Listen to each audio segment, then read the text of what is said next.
On September 1st, 1943, at the vital Japanese stronghold of Rabaul Airfield in New Britain, Lieutenant Commander Saburo Sakai examined an intelligence summary.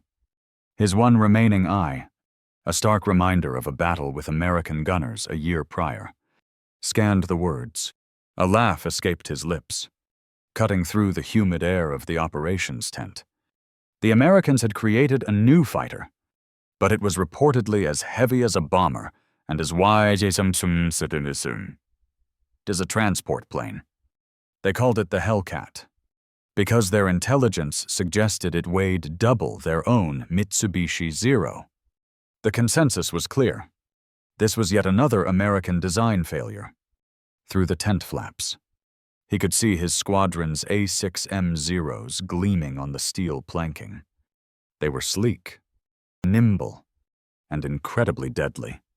For 2 years, these machines had utterly ruled the skies over the Pacific.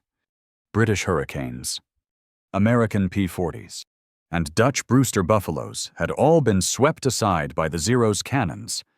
Therefore, this new, bloated Hellcat from the Americans would surely meet the same fate.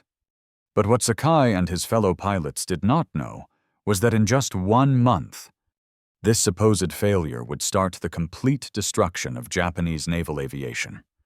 The F-6F Hellcat would ultimately achieve an unbelievable kill ratio of 19-1, downing 223 enemy planes for the loss of only 270 of its own in air combat. It would completely change carrier warfare, break the spine of Japanese air power, and prove the Zero's dominance was built on a series of deadly miscalculations. The very nature of air superiority was about to be redefined by an aircraft that looked clumsy and flew heavy, seemingly ignoring every principle the Japanese had mastered. Within 6 months, the same pilots laughing today would be writing their final letters to their families, because they knew an encounter with a Hellcat was a near-certain death sentence. The confidence of the Japanese Navy in September 1943 was not born from arrogance, but from simple arithmetic. Since the attack on Pearl Harbor, the Imperial Japanese Naval Air Service had secured victory ratios that were almost unbelievable. At Pearl Harbor, they lost only 29 aircraft while destroying 347. In the Philippines, the ratio was 7 losses to 103 enemy planes destroyed. Over Darwin, Australia, they lost just 2 aircraft while eliminating 30. Therefore, the British Far East Fleet's air power was completely destroyed, and the Dutch East Indies Air Force was wiped out in a matter of days. At the very heart of this overwhelming success was the Mitsubishi A6M Zero, a fighter that had revolutionized aircraft design. When American engineers finally got their hands on a captured Zero in 1942, they were stunned by its performance data. They were looking at a fighter that had the flight range of a bomber, the agility of an old biplane, and enough firepower to tear apart anything it could catch. It seemed impossible. Warrant Officer Hiroyoshi Nishizawa, who would become Japan's top ace with 87 confirmed victories, wrote about the Zero in his diary. He described flying it as feeling like having your own wings, because the plane seemed to respond to mere thought. In contrast, he felt American planes were like powerful but clumsy trucks, built heavy and wasteful like their cars. The Zero's incredible performance was possible because of a groundbreaking design philosophy. The airframe was built from a top-secret aluminum alloy called Extra Super Duralumin, which made it 30% lighter than similar American designs. But this lightness came at a steep price. There was no armor plate to protect the pilot. The fuel tanks were not self-sealing, meaning a single bullet could cause a catastrophic fire. Even the radio was frequently taken out, all to shave off every possible ounce in the pursuit of performance.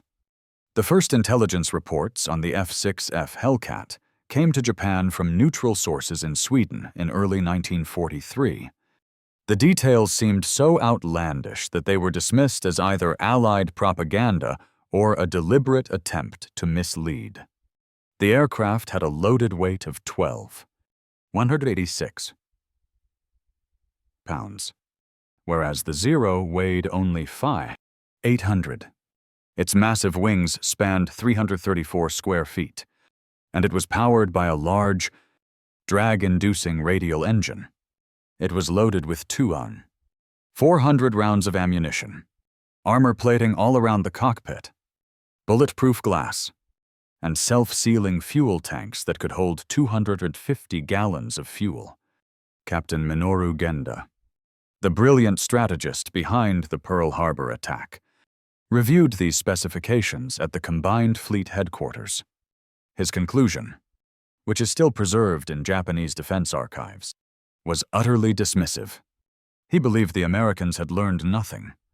He saw the Hellcat as a continuation of their failed approach, trying to replace pilot skill with brute machinery. Therefore, he was certain a Zero would fly circles around it. The math appeared to confirm his judgment. The Zero's light wing loading of 22 pounds per square foot allowed it a tight turning radius of just 612 feet. But the Hellcat's heavy wing loading of 5 pounds per square foot suggested a much wider turning radius of over 900 feet, because all Japanese fighter doctrine was based on winning these turning dogfights. It seemed logical that the Hellcat would be completely helpless. On September 30th, 943, over Marcus Island, Petty Officer First Class Yoshio Fukui was escorting a reconnaissance plane when he saw them. 6 dark blue aircraft were climbing out of the southeast. His first thought, as noted in his report, was that they were B-25 bombers flying an unusual course. But then they banked, and he recognized the unique shape. It was a single-engine fighter with a huge fuselage and wings that looked too short for its body. He identified it as the new F-6F type fighter and noted his initial impression. The Americans had seemingly put fighter guns on a torpedo bomber. He moved to engage using standard Japanese tactics, which relied on the Zero's unmatched ability to outturn its opponent to get on their tail. Fukui initiated a diving turn, fully expecting the heavy American plane to fly straight, which would allow him to get into a perfect firing position behind it. But something completely unexpected happened. The Hellcat did not run, nor did it try to turn with him. Instead, it went straight up. Its Pratt & Whitney R2800 double wasp engine, which produced 2,000 horsepower, a full 700 more than the Zero's engine, propelled the Hellcat skyward at an astonishing 500 feet per minute. Fukui tried to follow, but he watched his own airspeed bleed away as his lightweight Zero fought against gravity. At 15,000 feet, the Hellcat did something a plane of its weight should not have been able to do. It performed a hammerhead turn, reversing its direction and dropping directly onto Fukui's tail. Fukui reported that the American opened fire from 400 meters with 6 machine guns, not the 4 they had been told to expect. The sheer volume of fire was unlike anything he had ever seen. His aircraft was hit 17 times in just 3 seconds. He only managed to escape by forcing his plane into a spin. Fukui made it back to Marcus Island. His Zero shot to pieces, but his wingman, Petty Officer Second Class Masao, never returned. The reconnaissance plane they were protecting was also lost. The Hellcat had drawn first blood. On October 5th, 1943, American Task Force 14 launched an attack on Wake Island. Lieutenant Yoshio Shiga led a group of 12 Zeros to intercept what he thought was just another minor raid. American carriers had been conducting these quick hit-and-run attacks for months, but they usually retreated before Japanese fighters could mount a serious response. This time, it was different. Shiga wrote in his diary that they climbed to 20,000 feet. Below them were 12 F-6F fighters. He felt they had every possible advantage in altitude. position, and surprise. Therefore, victory seemed guaranteed. The battle that followed completely destroyed Japanese tactical assumptions. As the Zeros dived on the Hellcats, the American fighters did not break formation or try to dogfight.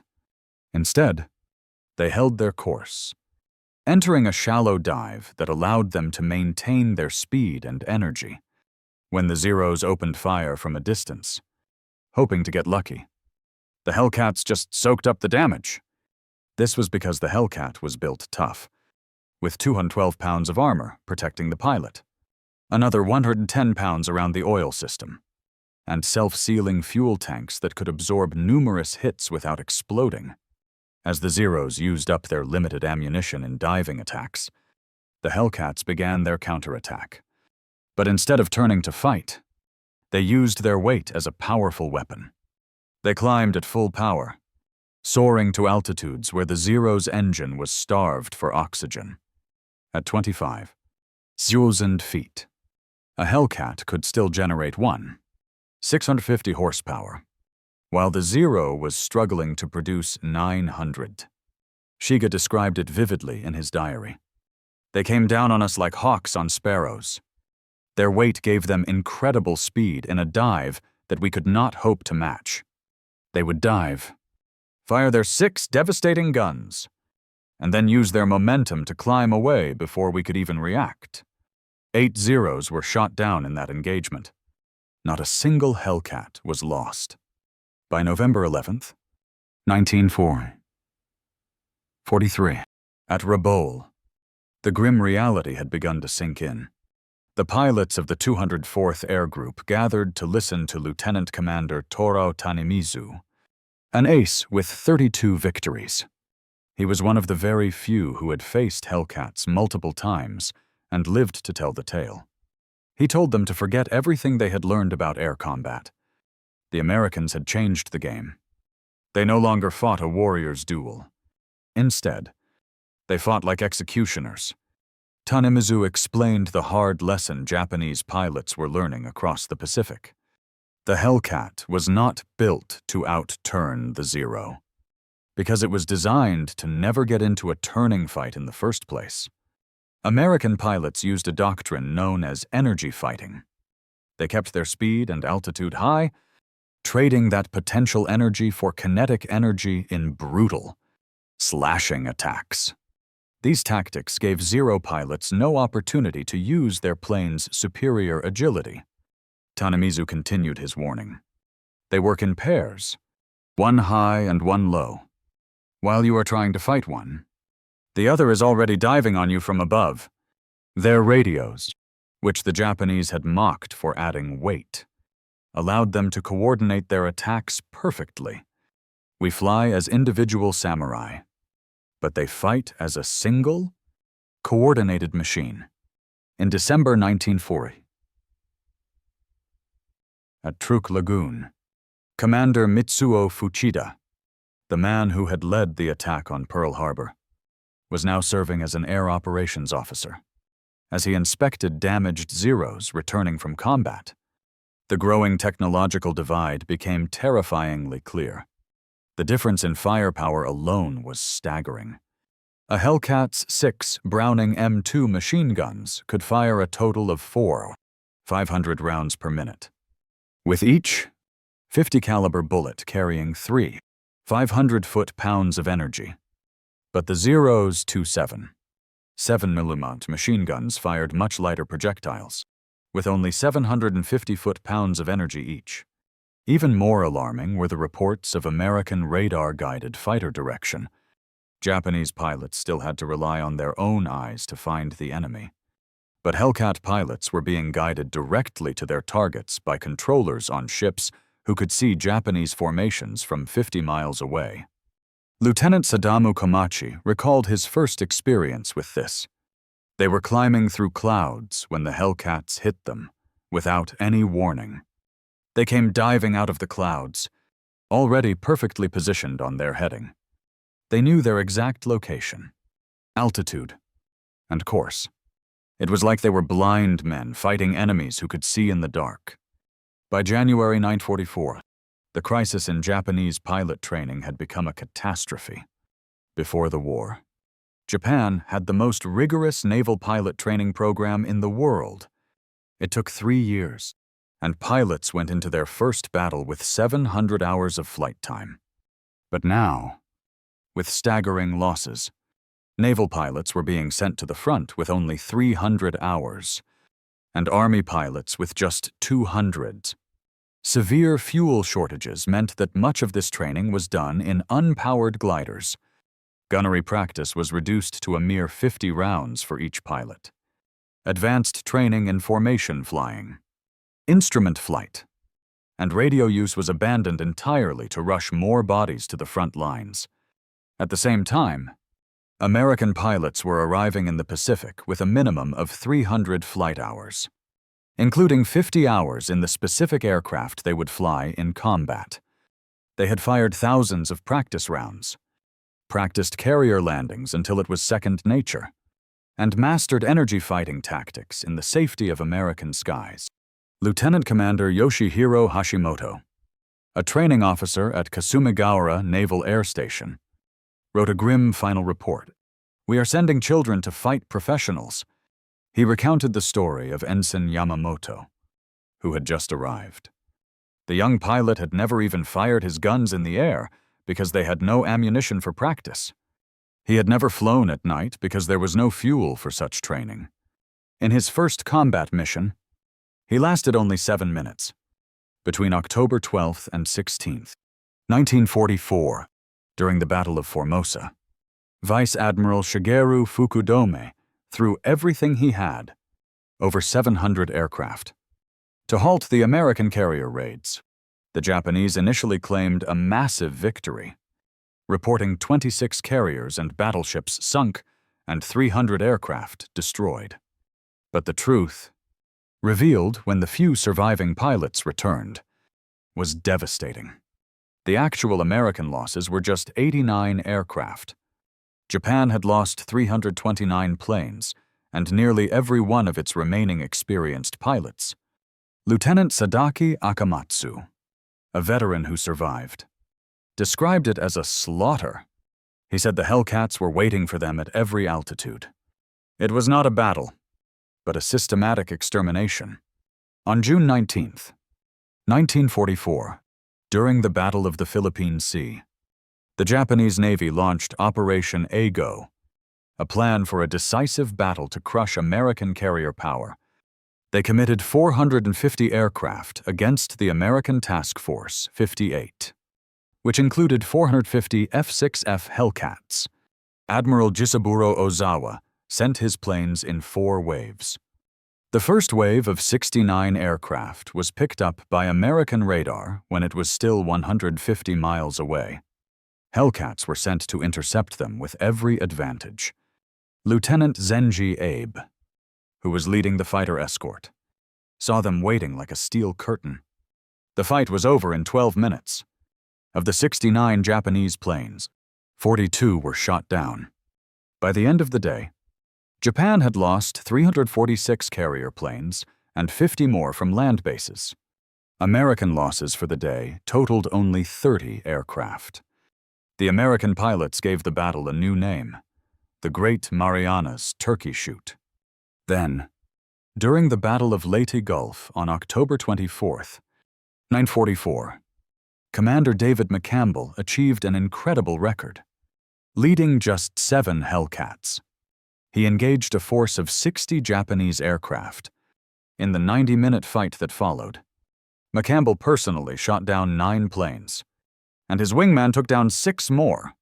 7 Hellcats had completely routed a force of 60 pounds, destroying 15 of them without suffering a single loss. The psychological impact of these defeats was profound.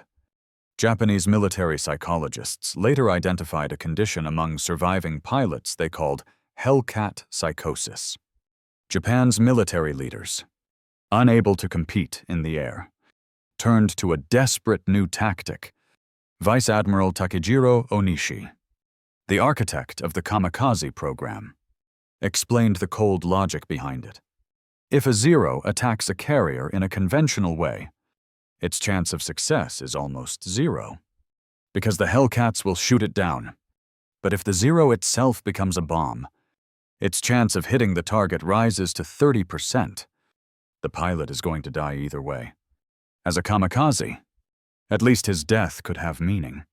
On October 26th, 944, Hiroyoshi Nishizawa, Japan's greatest living ace, was killed. He was not flying his fighter, but was a passenger on a transport plane that was shot down by Hellcats. The master of the Zero was helpless without his weapon. On August 15th, Chapter 24, at Atsugi Airfield, Captain Minoru Genda, the man who had once scoffed at the Hellcat, listened as the Emperor announced Japan's surrender. The pilots around him were mostly teenagers with only 40 hours of flight time. That very afternoon, Ensign Clarence Moore of VF-31 shot down a Yokosuka D-4Y Judy dive bomber, scoring the final aerial victory of World War II. 2 quick bursts from his Hellcat's 6 guns brought the air war in the Pacific to a close. After the war, when Japanese engineers had a chance to study captured Hellcats, they finally understood the immense scale of America's industrial power. The Pratt & Whitney R2800 engine was made of 804 precision parts, and every single part was interchangeable with any other R2800 engine. But the Zero's Nakajima Sake engine required components to be hand-fitted. No two were ever exactly the same. Professor Jiro Horikoshi, the designer of the Zero, came to a devastating conclusion. We designed an aircraft for the year 1941. They designed an entire aircraft system for the year 1940. While we were busy perfecting the sword, they were building the industrial age. Grumman's factory in Bethpage, New York, was a weapon in itself. It ran 24 hours a day, 7 days a week. At its peak, a brand new Hellcat was completed every single hour. They produced 12, 275 Hellcats in just 30 months. In 1944, America built 35,000 fighter planes, while Japan managed to produce only 500 of all types combined. The Hellcat did more than just win battles. It changed the nature of naval warfare. It was so tough and reliable that it turned aircraft carriers from vulnerable targets into mobile fortresses. They could operate for weeks off an enemy's coast, protected by their umbrella of Hellcats. But beyond the technology, the Hellcat represented a different philosophy of war. It was about systematic efficiency, overwhelming material strength, and protecting the lives of its pilots. This was in direct opposition to the Japanese samurai tradition of individual skill and the acceptance of death. The idea of running from a fight you could not win, which was a core tactic for Hellcat pilots, was simply unthinkable for a Japanese pilot trained in the code of Bushido. At a symposium in '62, Captain David McCampbell, the U.S. Navy's top ace with 34 victories, put it bluntly: the Hellcat won the Pacific Air War. Period. Commander Saburo Sakai offered his own perspective. The Zero was a superior fighter. The Hellcat was a superior weapon system. We never understood the difference until it was too late. We brought swords to a gunfight and then wondered why we lost. The dominance of the Hellcat can be seen in the final numbers. It achieved an overall kill ratio of 19, 3-1, and created 305 U.S. Navy aces. But for Japan, the human cost was a national tragedy. Of the 18,000 naval aviators who began the war, fewer than 100 combat-experienced pilots were left by August 1945. Admiral Ozawa gave what might be the most truthful summary. We laughed at the Hellcat because we did not understand that it represented an entire civilization's approach to war. By the time we stopped laughing, our air forces were gone.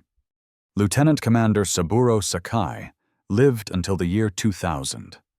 In one of his last interviews, He was asked about the Hellcat. His answer perfectly captured its impact. The Zero made Japan think it was a great naval power. The Hellcat made Japan realize it was never as great as it believed. We thought of ourselves as samurai, but the Hellcat showed us we were just men with outdated weapons, facing the future. Every Japanese pilot who made it through the war did so because a Hellcat pilot, at some point, decided to let them live. That is the ultimate defeat. To exist only by the mercy of your enemy. The F-6F Hellcat was twice as heavy as the Zero, carried armor the Zero lacked, and was powered by an engine Japan could not build. It was armed with weapons they could not match, guided by radar they could not detect, flown by pilots with far superior training, and built in numbers they could not imagine. The Japanese pilots had laughed at it. They laughed because they did not see that every extra pound of weight was not a weakness, but a symbol of the strength of an industrial nation that valued its warriors enough to protect them. By the time they understood, their laughter had been replaced by final letters home. Their mockery had turned into kamikaze missions, and their confidence had shattered completely. The Hellcat did not just defeat the Zero. It destroyed an entire philosophy of war. It proved that in modern combat, the nation with the better system will always crush the nation with only the better warriors. The Japanese pilots had laughed at the F-6F Hellcat. In the end, the Hellcat had the last laugh. It always did.